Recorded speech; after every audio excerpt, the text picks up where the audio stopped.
I mean, I want to create for everybody. These things, they're so thoughtful and unique. And right, I think you read like I think I just added that on like my profile. Like I just create things that matter, create things that bring joy. Like it's the only reason I like doing this. Like is when people get them and they're like, oh my God, like this is way better in person than like I even thought it was going to be. It's just like I'm filled with such gratitude and just like it keeps me going, man. I love it. Like I love to be of service to people.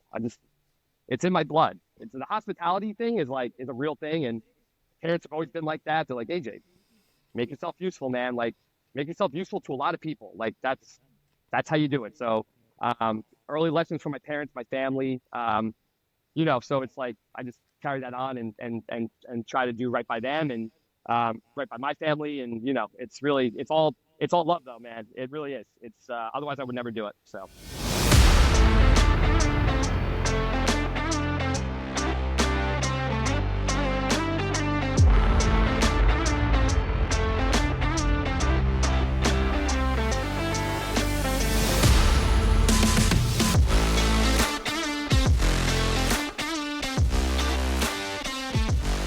Ladies and gentlemen, welcome to another episode of the Whole Story Podcast. Robbie and Jonathan here, and we have a guest, AJ Voelpel here, and we'll introduce him a little more in a second. But first, I got to mention a couple partners of Best Ball, folks that are friends of the show. First, Holderness and Bourne, great company. You see them in all the golf shops around. I'm wearing one of their polo shirts now. They're awesome. Again, if you go to any golf course, you'll see the Holderness and Bourne section. It's high-quality stuff. Great fit, perfect for on and off the course. Check out hbgolf.com. They are into their fall collection now, based on a bunch of Scottish heritage stuff, and it looks really good. Hope to grab some of that stuff soon. And Jonathan, it's almost time to throw in the hoodies, so I'm excited about that. It's starting to get a little cooler, but so check out hbgolf.com and use the code BESTBALL for free shipping from those guys. Another one, Western Birch. Lewis and the team there are outstanding. If you want custom golf tees, or if you just need golf tees in general, check out westernbirch.com. They are the highest quality. They last forever. It's hard to break them, even with a very steep impact like Jonathan has with his irons. It's hard to break these things. So go to westernbirch.com. You can customize them in all different kinds. AJ's laughing. Maybe he's got a steep angle of attack. I was like, I thought you were talking about me. Yeah. I lose a lot more balls than I do tees. I can go an entire round on a single tee, and a whole bag of balls is what I need for a round of golf. Yeah, we need a golf ball sponsor then. So anyway, well, check out westernburst.com. Again, use the code BESTBALL and you get a free gift with your order. But again, our guest, AJ Voelpel, and again, I'm sure I'm butchering it, but No, AJ says... I'm impressed. Yeah, a New Yorker living in Oceanside, California. Head of content for Municipal, and also the creator of Good Boy Originals, which he says is a fine art side hustle. He says he creates things to bring people joy. So, AJ, welcome to the Whole Story Podcast.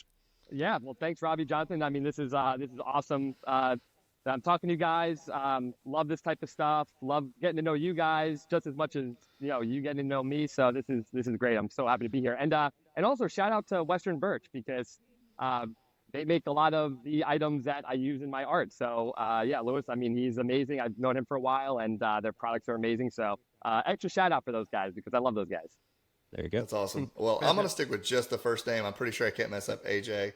So, we always ask everyone, we kind of want to know, like, where and when did golf enter your life cycle?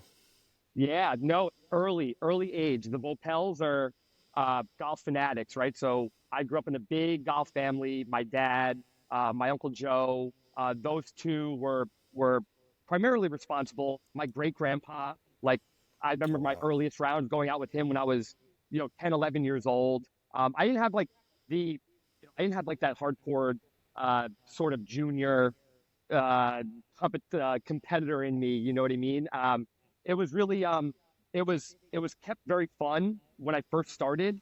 I mean, the way I learned to play golf was hopping the fence to a public course on Long Island. I shout out Eisenhower Park, and that's literally how I learned to play from when I was 11, 12 years old. And the last time I was back in New York, we hopped the fence and played golf. So like it's still going on to this day. So like that was like our own little private country club. There's 3 golf courses there. You put your bag on the fence post. Everybody hop over. You look for a little, you look for an opening in the groups. It could be crowded, it could be empty, whatever. But that's literally how I learned to play. And me and my friends, we all got pretty good. Played in high school, played in college.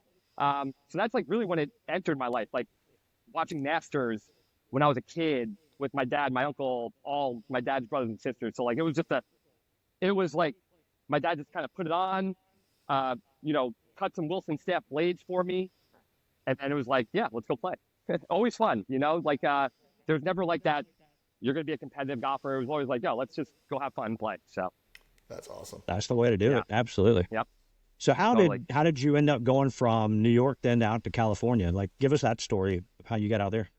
Yeah, it's an interesting story actually, because usually if you're from New York, you never. I mean, I have friends who've never been to California. You know what I mean? Like New Yorkers just generally stay in New York. In and around the city.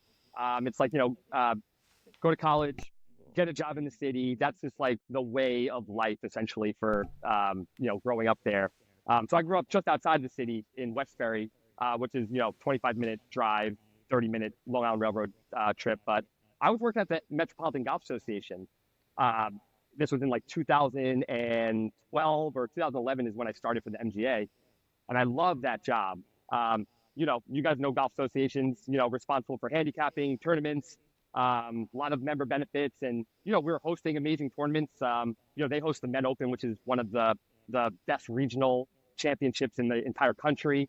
The Met Amateur is like 120 years old at this point. So, and that was great. I was running all their communications, running their website, was editing their Met Golfer magazine, and just doing like a lot of new things on the content front. And literally out of the blue, I got a phone call from a 760 area code. And I was like 760, and it showed up like Carlsbad, California on my phone. I'm like, what, like, and that was like kind of before like the spam phone calls, like you weren't getting like a lot of spam calls. So like they were mostly legit, even though like you didn't, recognize the numbers. So I was like, all right, I'll answer it. I was literally at work. I was at the MJ office when this happened. And so I answered, I go, hello. And the other end's like, hello, is this AJ? I said, yeah. Hey, this is Harry Arnett calling from Callaway Golf. And I was like, Harry. I was like, oh yeah. I was like, I recognize that name. Like I've seen you on Twitter before. Just like in golf, just because I work in golf, and just like know that name. Yeah. Hey, listen, we're looking to start a position out here for kind of like an all-around content person, someone who is a good photographer, video, can constantly create new content for the website. We have this whole just like this very aspirational and accessible model as it comes to content and social. And he's like, would you be interested in coming out and visiting? I was like, whoa. I was like, hold on. I was like, wait. I was like, all right. I was like, the first things first here, I was like, it was just like a little like overwhelming at first. But he's like, hey, listen, just like whatever. Long story short, think about, this opportunity, and then, call me back later this week. So again, long story short, I went out there, I visited the campus. Obviously it was my second time in California. There's a lot to love about California when you go out there. If you guys have either of you been to California a bunch of times and familiar with San Diego area? Great place to visit. Yeah. Totally. Yeah, exactly. So like, I went out there, it was beautiful. Callaway headquarters was awesome.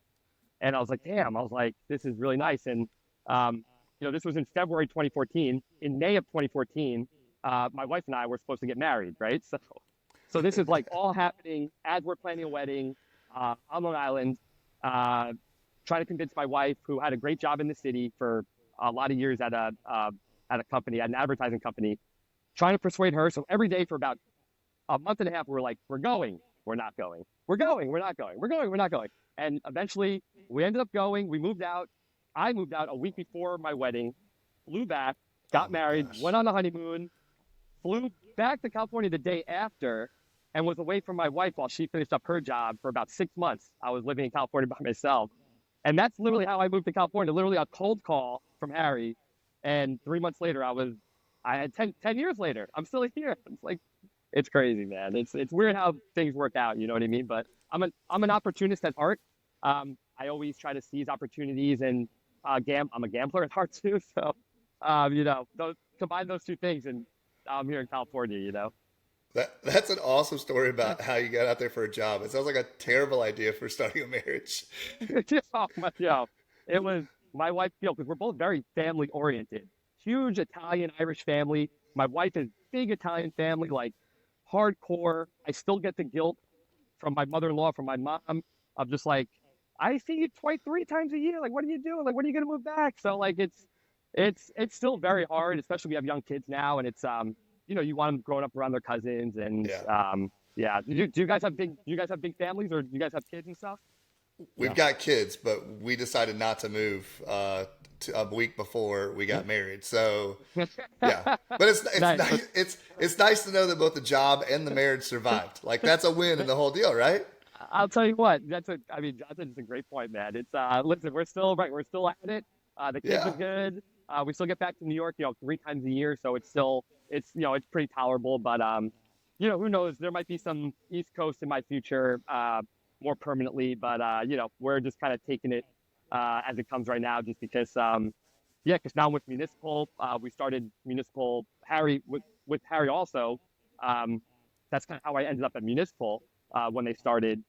Harry and Mark Wahlberg were starting that company from Callaway after 7 years at Callaway. And then he asked me also if I wanted to go with him to Municipal. So that's like where I am now. So, we have a pretty strong presence on the West Coast. And so it's just keeping me, it's keeping me in California. And, but, there's worse places to be.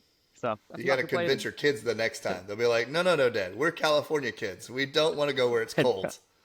I know. They love New York though, man. They're like New Yorkers at heart. It's like kind of funny how they're like, yeah, when are we going back to New York? Like, I want to go back to the city. Like, I want to go see like, I'm like, wow, you guys like inherited like the New Yorker in me and your mom. It's like actually Yeah. like, it's pretty funny to see that. But hey, listen, I tell them all the time, Robbie. I'm like, yo, you guys have the best of both worlds. I'm like, California, San Diego, New York, like those are two good places to kind of bounce back and forth. So it's cool.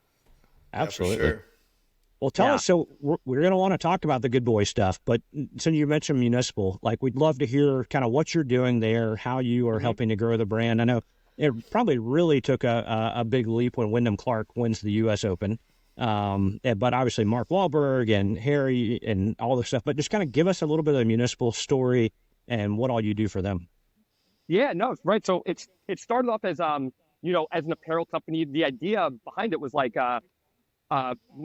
Mark approached Mark and Harry had been friends for quite a long time now. Probably, this is going to be it'll be year 5 of Municipal in October, so next month. But probably 10 years even before that is when Mark first met Harry, and Mark started to throw around an idea of hey, how come I always have to wear so many brands with like all the things I love doing? And Mark, right? Mark, I mean, I'll say this like with full authenticity.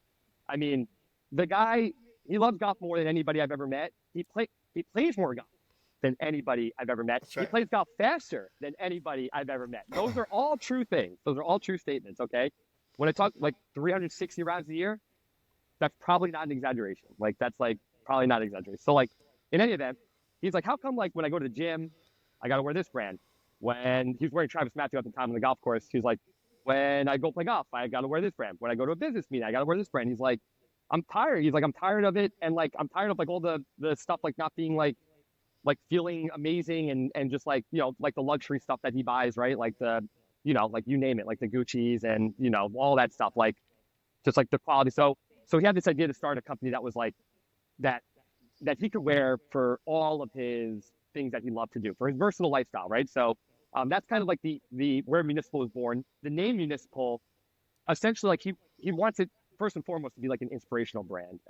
So like Municipal to us is like representing the public or being of service to the public, right? So like you see it everywhere.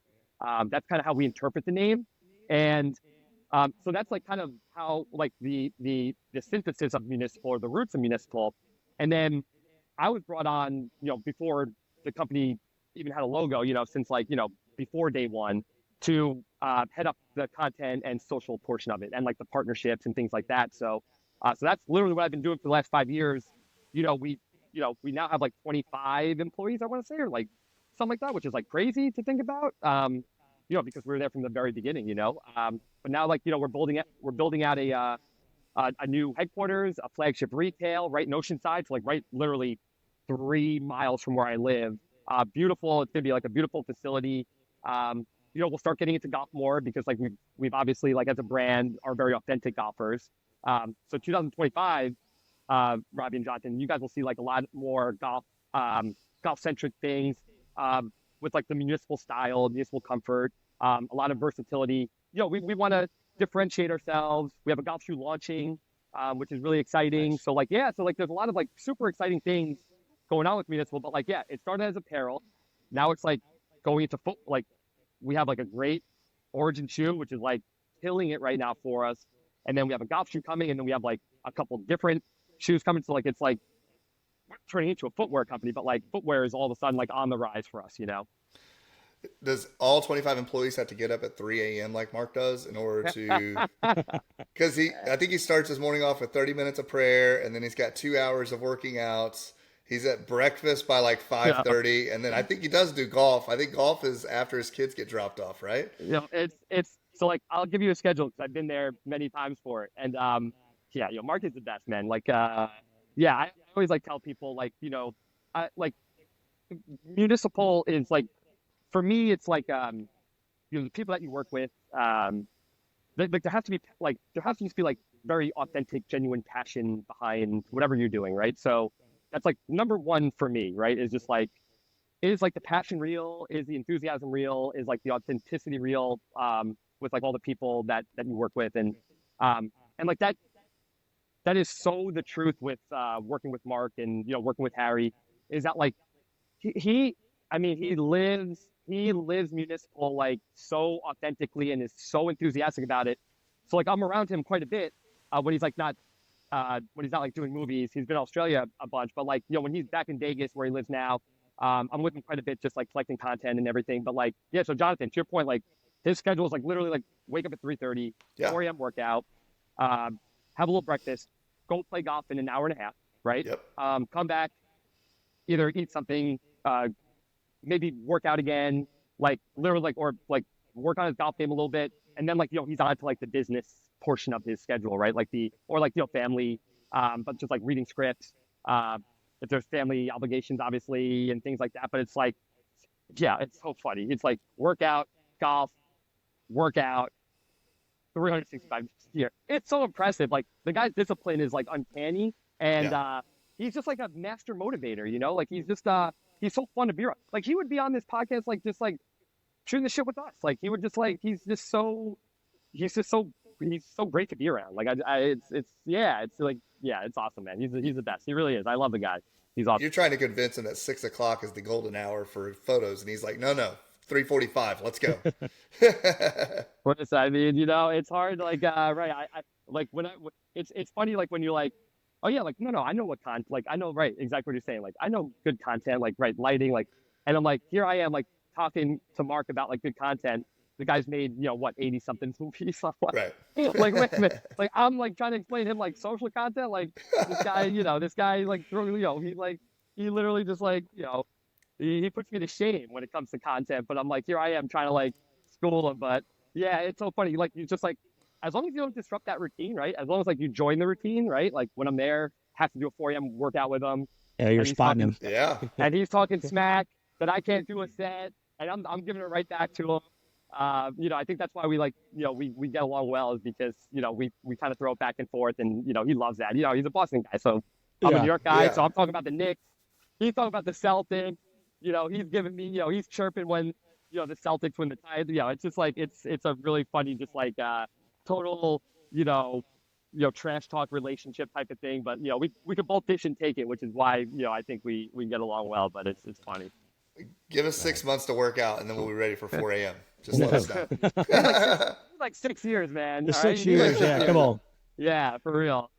There needs to be a "When Harry Met Wally" tagline for Municipal or something, like how those two got together. Yeah, it was at a Pro-Am at Pebble Beach. When wow. I think Harry was either at Callaway when he first started at Callaway or TaylorMade because he was at TaylorMade right before Callaway. It might have been TaylorMade actually. They met at Pebble Beach, and that's how they sort of kicked it off. Obviously, Harry wanted Mark to, he wanted Mark in, playing TaylorMade. The marketing guru that Harry is. So that's literally how the relationship was struck at Pebble during the Pro-Am, which Mark hasn't done for a while now, but like they've kept in touch. And when I was at Callaway, I always took care of Mark, and Mark's kind of constellation with equipment, and 'cause obviously we wanted Mark in Callaway. So that's like literally like how it worked out was like, yeah, Harry and Mark had been friends since they met. Then I sort of like managed that relationship while I was at Callaway. So like it was only kind of natural for us to sort of go and start this thing with Mark. You know what I mean? Just like we've had that relationship going now for a couple of years. So yeah, no, I'm excited for like 2025, guys. Like the golf shoe is going to be amazing. It's like a kind of like an outdoor trail inspired golf shoe. So like it has like a really cool look to it, like a ruggedness, but like the same comfort. And then we have some really cool pieces that Wyndham will start wearing in 2025. I know you guys mentioned Wyndham earlier. Yeah, when he won the Open, when that was, I mean, so that was like that was In one of the cool California. things that Yeah. it was one of the coolest things that ever happened. It's like that I've like seen play out, right? Like I'm just like someone coming to you 3 years earlier when he's like, I don't know, two something in the world. And he's like, Yeah. hey, he's like, I'm trying to be the number one golfer in the world. And we're like, all right, well, listen, like we'll try to help you. But like to hear him say it, you're around golfers all the time and golfers say it, but like he like said it with like such a sincere like look on his face, and like you almost like were like, oh my God, like he's like, no, he's not joking. You know what I mean? Like he's like, and then like, I mean, he like willed it to happen. I'm still can't believe it. I still can't believe it. Yeah. It's funny, Well, man. I mean, being a municipal, I mean, you guys are slammed. You said there's 25 people, so I know you're busy all the Oh, time. we're always busy. Yeah. Everybody's busy. So then how do you find time to do this thing called Good Boy Originals? Yeah, So yeah. Good tell boy us is about like, that, where that idea yep, came from, and how you make it happen.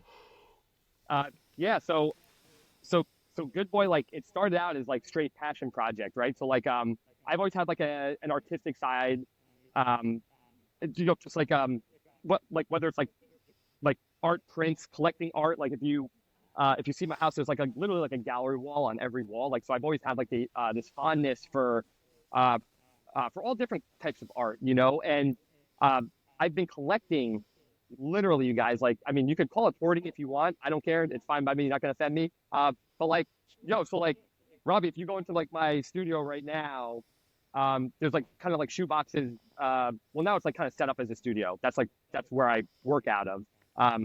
But I have stuff that I have like scorecards, some of from 1995 when I was 10 years old. So like I've always collected my scorecards and my pencils, and if I went to a club like ball marks, like I've always just like collected that type of stuff just because I was always like I loved it. Like it was just like, oh, like look how cool this stuff is. And then while I was at the MGA, I would always be invited to play these amazing places. I obviously grew up as a public golfer. Bethpage, the Black Course was my home course growing up. Eisenhower Park, Bethpage, in high school, college. I logged 150 rounds in the Black Course. Robert Moses chip and putt. So very like humble beginnings in terms of like the sort of public versus private sort of golf. Like I mean, I still play Robert Moses pitch and putt when I'm back home, like with my brother, my dad, and like all of our friends. They still play every Sunday. So like par three courses, like that's my jam. But when I used to get invited to like these like the Baltustrals and the Wingfoots and all these things, I was always like, man, like this is so thoughtful of the host, of this person to like host me here. I'm so grateful. I'm like, what can I do to show that, Like, so like I started writing obviously like handwritten notes and just being like, hey, thanks so much. And then I started printing cards. So like, let's say I played Wingfoot. I would, I would take a photo of like, a MacBook or whatever that is. And then I started like putting it on, like stationery, like putting on a card. And then I would write a thank you note on it. But like when my hosts would receive these things, they'd be like, yo, like that, like what is that? Is that a drawing? I'm like, no, it's like fine art photography. And they're like, I love that. Like, I want to hang it on my wall. And I'm like, oh, shit. Like, yes. So, like, so do I. Like, yes. Like, so, like, that's how it started of really, like, gifting my host these things. And then literally, like, learning, like, learning about, like, okay, if I print this out, like, what do I print it out on? Who can I print this with? If I frame it, like, how am I framing? How do I frame it? Like, how does that work? Like, do I go to Michael's or do I go to this like custom shop? Like, right. So like literally taking everything step by step, constantly like, oh yeah, no, like obviously it's grown since 2018 is when I started it. And it started with my own designs, like just like my own items, right? But then it like the business now is like you guys sending me stuff. Like, so every day in the mail, I get stuff like, hey, I want a custom design with all these Ireland pencils that we just went to Ireland on a buddy's trip. We played 7 courses. I'm sending you the pencils. I want to do a gift for the whole squad. So that's like really like the model now is like, which is good and bad because like, it's good because like I have so many orders, right? But bad because like I love to also like experiment and like be artistic and do designs that like I want to do and mess around with like, different items and colors. But the demand for the custom is like really that's 90% of the business. There's like a little print shop online, but like I can't even like keep up because of all the custom stuff. And then 2 young kids, Municipal, it's a lot. You should do Sorry, an ode. I feel like I'm talking forever. I'm sorry. No, you should No, do that's an great. ode. You should do an ode called "Jumping the Fence" and take all of the little knickknacks from where you jump fences. That'd be awesome. Like where you started golf. So my boy Baisden, you guys probably know Baisden, right? Like you guys know, Yeah, Dave Baston. you know Dave. Yeah. He it's actually in my son's room. He did this mural. I took a photo. We did an art trade back in probably 2020. He's like, hey man, he's like, what do you think about like an art trade? I'm like, dude, yeah, I'm like probably one of your biggest fans. Like that would be incredible, So I showed him a picture of where we used to hop the fence. That's awesome. In New York. And I mean, he is so lights out. It's crazy. So he did this, it's probably 24 by 36 painting of a couple people, like, putting their bag on the fence.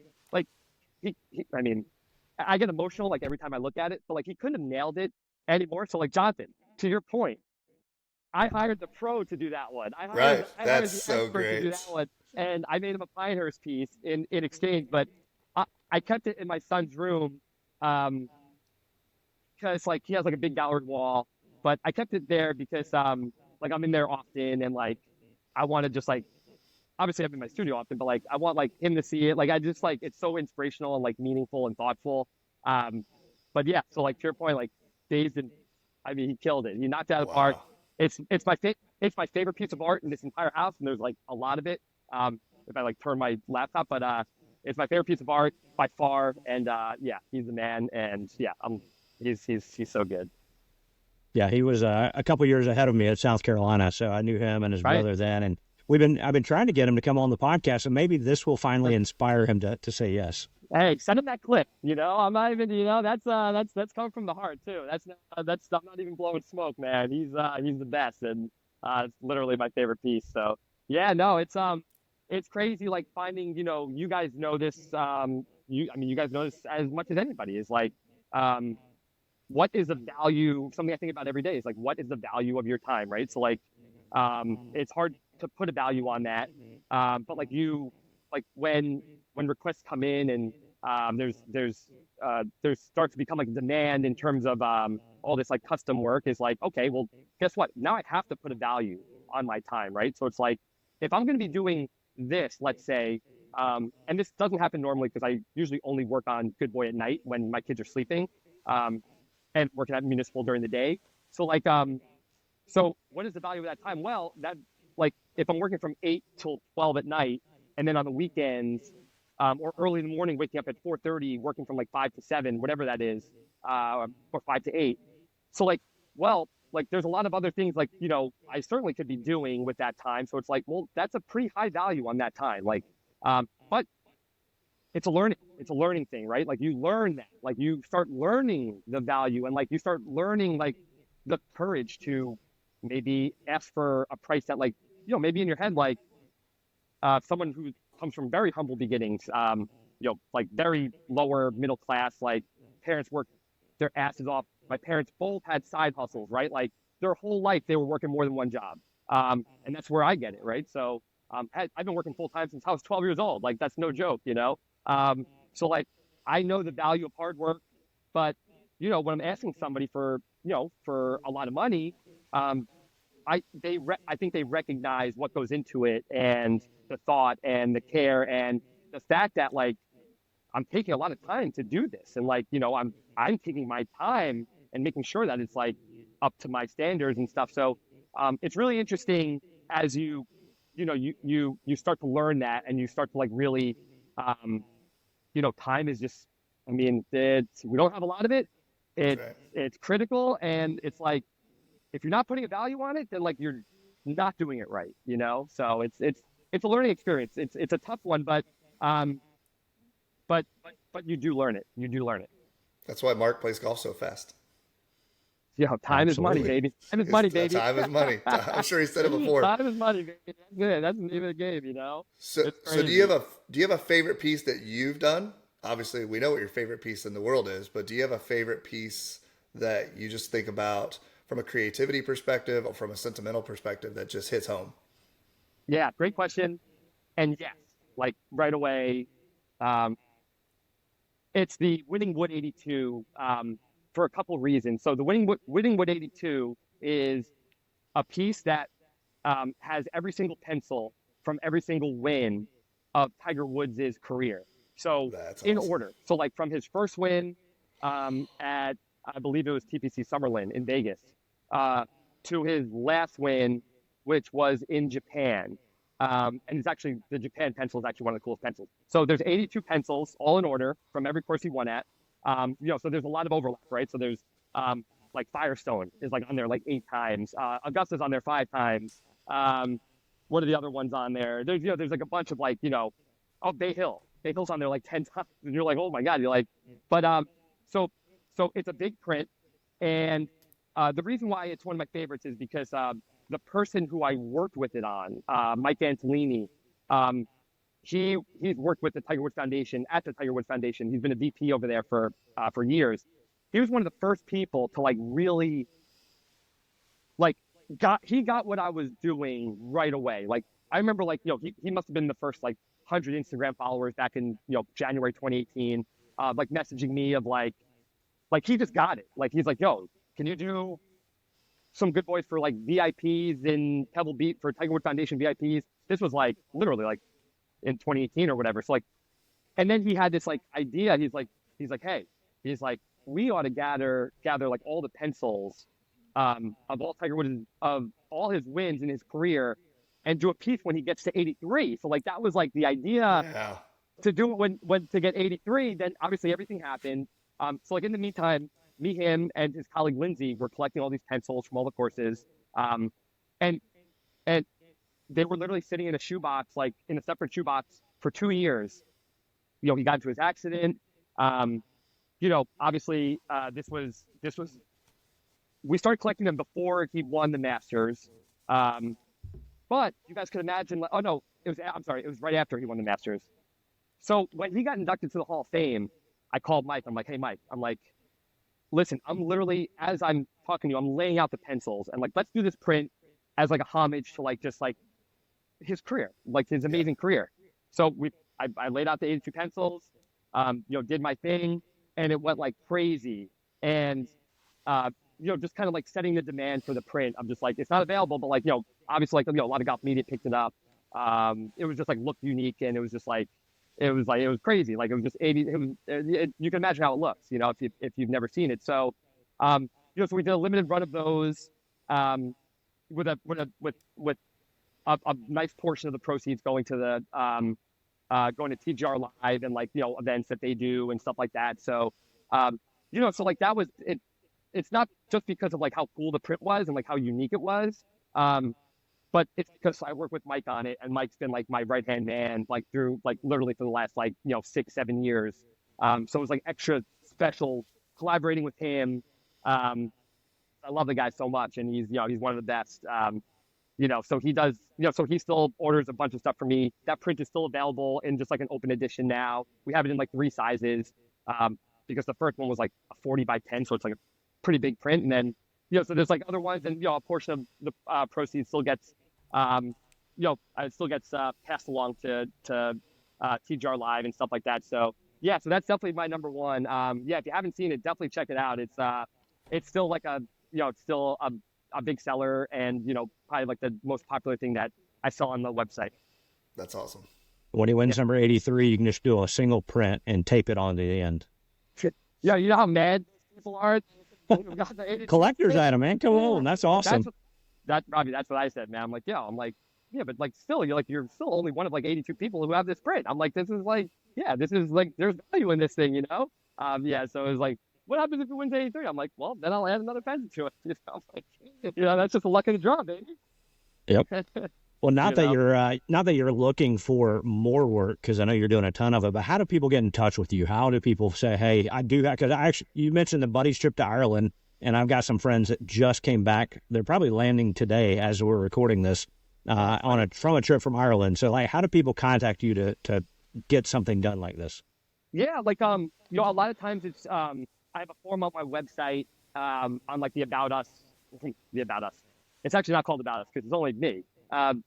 There isn't really an us yet, although I have plans for that. But either my website, goodboyoriginals.com, go to the contact page, and there's like a form, or DM me. DM me on Instagram. Instagram is like probably the easiest way to go about it, just because I'm on there a couple times. I run Municipal social, so like I'm on their Instagram, so I'm just like I'm on Instagram, and I'm super accessible. I'll always get back to you. Even though I was super late to this podcast, but you guys are you guys are just too kind. I mean, I thought you guys were going to give me help when we got on here, but yeah, no. So it's like super easy. AJ at goodboyoriginals.com if you want to email me. But yeah, it's I'm always accessible. I work a lot, so never feel like if it's too late or too early to message me. But yeah, no, I mean, I want to create for everybody. These things they're so thoughtful and unique, and right. I think you read like I think I just added that on like my profile. Like I just create things that matter, create things that bring joy. Like it's the only reason I like doing this. Like is when people get them and they're like, oh my God, like this is way better in person than like I even thought it was going to be. It's just like I'm filled with such gratitude, and just like it keeps me going, man. I love it. Like I love to be of service to people. It's in my blood. It's the hospitality thing is a real thing, and parents have always been like that. They're like, AJ, make yourself useful, man. Like make yourself useful to a lot of people. Like that's how you do it. So early lessons from my parents, my family. So it's like I just carry that on and try to do right by them and right by my family, and it's all love though, man. It really is. It's otherwise I would never do it. So that's awesome. Great. We talk about the golf stories, right? So your pictures are a reason to share a story. When somebody walks into somebody's house and they say, "Oh, that's cool. Tell me about that."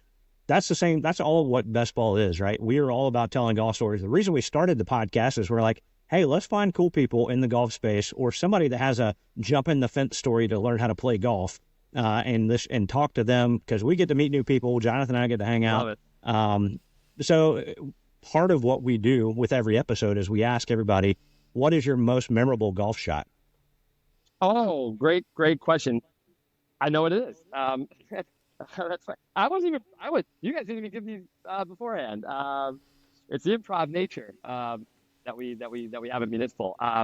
So the most memorable golf shot, when I was at the Metropolitan Golf Association, every year we played. They still play it today every year. It's an annual event. It's called the Directors Cup.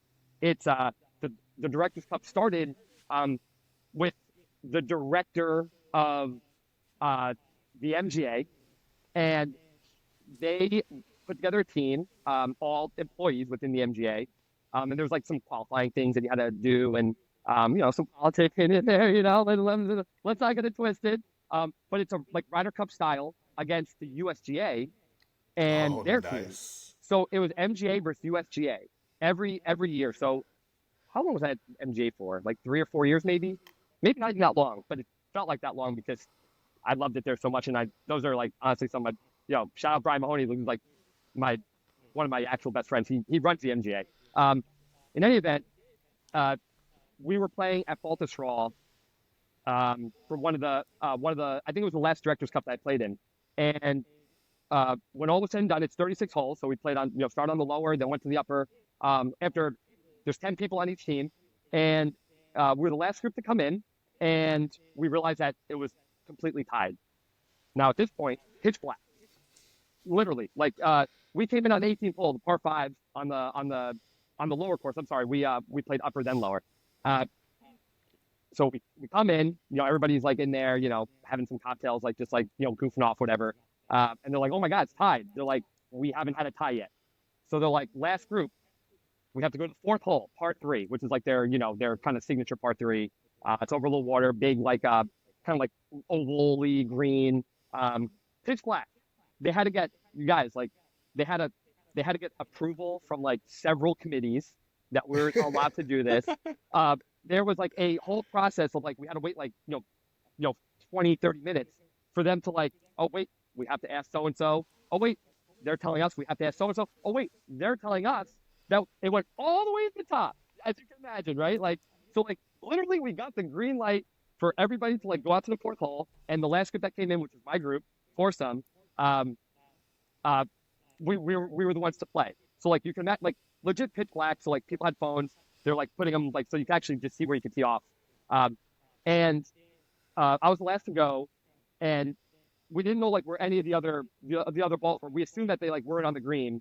And then I went, and it's a short hole. It was like 155 yards. I had like a 9-iron, and I put like a 9-iron like 15 feet away, but just like from the get go, it looked like it was right at it. And my old boss, Greg Midland, who works at the USGA now, funny enough, there's video of it. He's heard in the background, it's it. Like he's like, and then like we ended up 2-putting to win. We made a par to win the Directors Cup, but like between the pressure, playing at night. But I'll say this, you guys.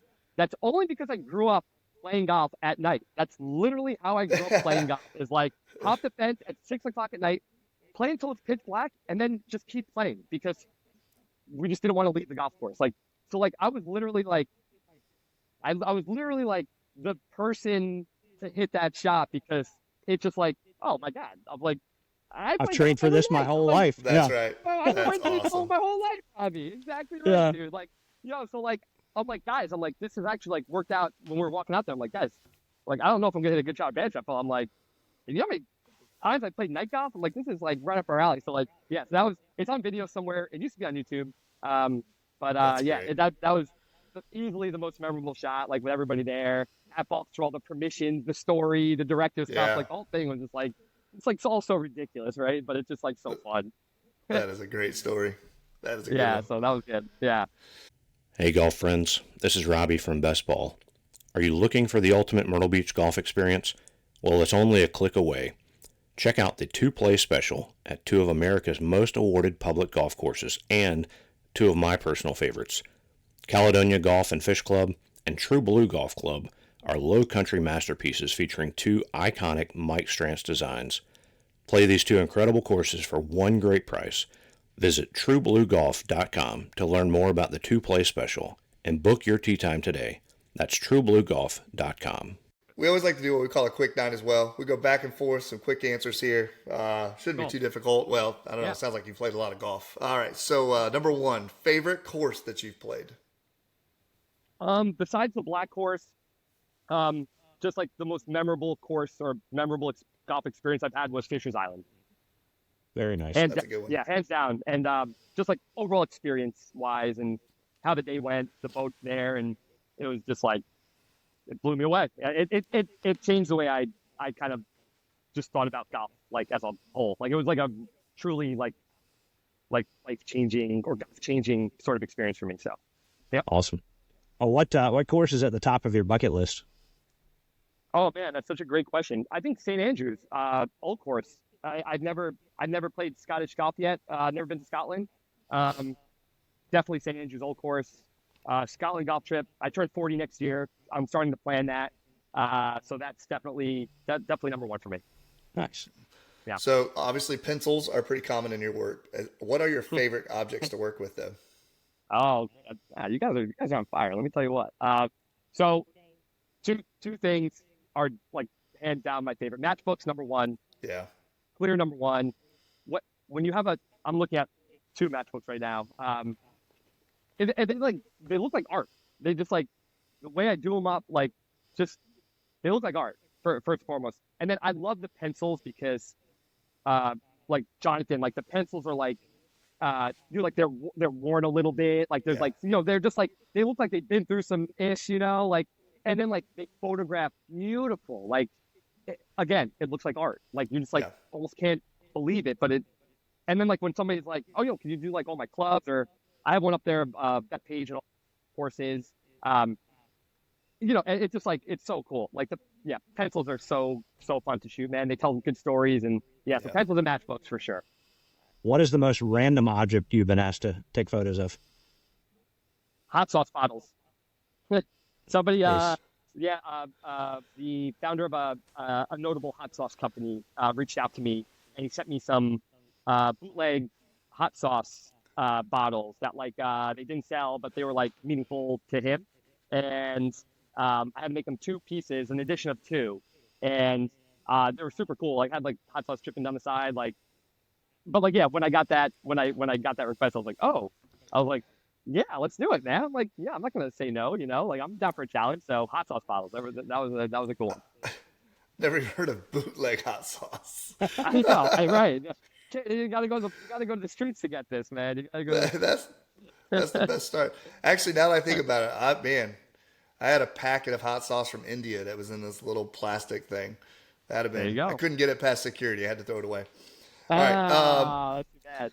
You could have sent Just my down it real quick. Yeah. Well, I used it on the food before I took care of it. Yeah. Yeah, that's great. What is the hardest part about creating golf art for you? I think the hardest part is now is now managing expectation. That's something that is something I take very seriously. And what I mean by that is, thanks to Amazon and all these other companies, patience to receive something is at an all-time minimum, is at an all-time low. So some clients of mine, they don't understand one, either like like the amount of projects I have, and two, like just like just like it takes time to shoot things and set up everything, and it's a multi-step process that like I do all on my own. So with that said, the most difficult thing is managing those expectations, which is again another learned thing of like right off the bat. Now I'm like, do you have a deadline for this? Okay, if you don't have a deadline, this is gonna take like, I don't know. I mean, depending on when it is, right? 7 to 10 weeks. I don't know, or you might catch me at a good time where it's like 2 to 3 weeks. But in any event, like, just managing those expectations is difficult to do, especially for some of the clients I deal with who, they want things quickly. But I'll give them credit though. They're always willing to just like, if they wanted to move to the list and they're like willing to, pay for that, okay. So like, so I will give them props there, but yeah, you got to manage expectations. Understand that. All right. So if you get to when you get to St. Andrews, who would be in your dream foursome? That's like that's tough because well, I think like two people, like my dad and my brother would be number one and two, because there's no other people who it would be my dad, my brother, my Uncle Joe. My Uncle Joe passed away a couple years ago, but like that would be by far, because I never have I'm never happier, more content on a golf course than I am with them.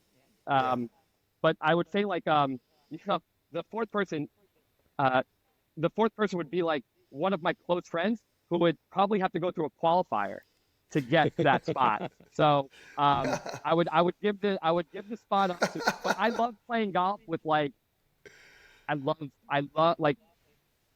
playing golf with like those like I get the most joy playing with those people. For sure. So it's like that will bring me the most joy, you know. Yeah. That's the perfect group. All right. What's your favorite snack on the golf course? Oh man. Probably like have you guys been to Bandon? No. They have like these little protein balls that are I've heard really about good. those. They're like they're like homemade protein balls, and it encompasses like all the best things that you could have in a golf snack of just like one, they like fill you up, two, they're delicious, and three, like they're not like super bad for you. Like they probably have like a bunch of sugar in them or whatever, but like whenever you like, and you only I've been abandoned a couple times, but like it's one of those things that's like you think about, right? And you're like, oh my god, like I gotta make those things because they're so good. But like between that, like a peanut butter and jelly sandwich, like when I used to play competitively, I always had a peanut butter and jelly sandwich. So like I would say either one of those. But yeah, I think about those protein balls often. We need to head to Bandon just for those. That's right. Yeah, but for real. Yep. All right. You've seen a lot, so you might not have just one, but what's your favorite golf course logo? Oh man, I get this question more than any other question. Really? Wow. Okay. Oh my God, so many people ask me this question online, and like I always go to back to like one of them only because like it was like the first logo that I looked at, Robbie, and I was like, love this logo so much. Like it was like it struck me from like the first time I saw it. So like yes, like I don't want to say it's the best logo in golf because it's like especially since it's an alt logo. Like it's not even like their standard logo.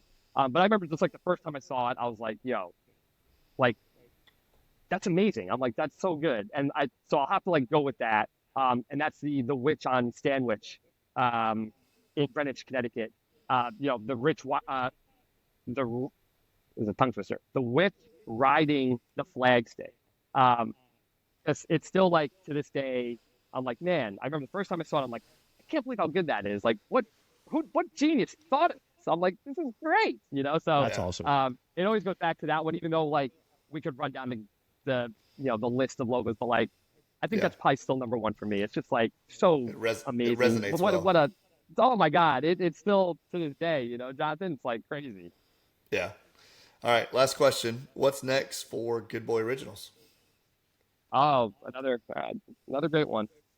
Definitely, continue to kind of get after the custom side of it. But I want to grow out the print shop. So like, people will, with my own designs, like not so much like logos or things like that, but like, just like my own, I have a lot of ideas in my head about just like doing my own designs, but like growing out that side of it.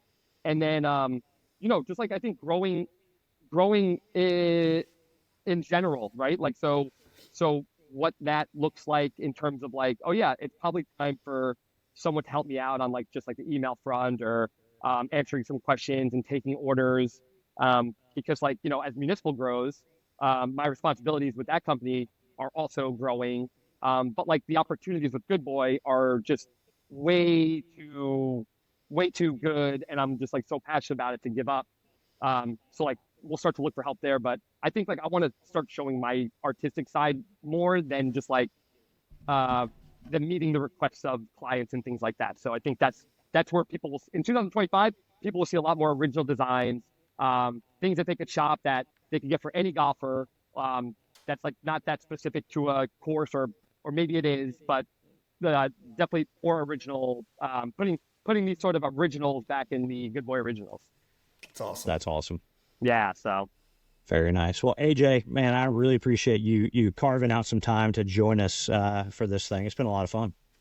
Yeah, no, thank you guys again, and shout out to you guys for being flexible and not just like absolutely hammering me for being late, and you guys are super thoughtful for doing that. So I super appreciate your time, and you guys having me. This has been, super fun. And, I rarely get to like kind of talk about that stuff. And, so it's always fun to share, and it's always fun to learn what I'll say and, all the things that come to my head. So, this is great, guys. You guys are the best. We're both up at 3:30 a.m., so we thought about maybe that could be like the time frame, but instead we went with normal people hours. we're up at 3:30 a.m. Pacific time, but that's because Right. we're on the East Coast. That's right. Yeah. I was just gonna say, like, you guys got your workout in, you got your 18 holes in, you guys are ready to go. There we go. Something like that. I love it. Yep. Be sure to go check out AJ. Go buy some Municipal gear for sure. Yeah. All the cool things they're doing there, especially with new things coming out in 2025 that AJ talked about. But check out on Instagram at GoodBoyOriginals and visit goodboyoriginals.com. But for AJ and Jonathan, this is Robbie. You guys have been listening to another episode of the Whole Story Podcast.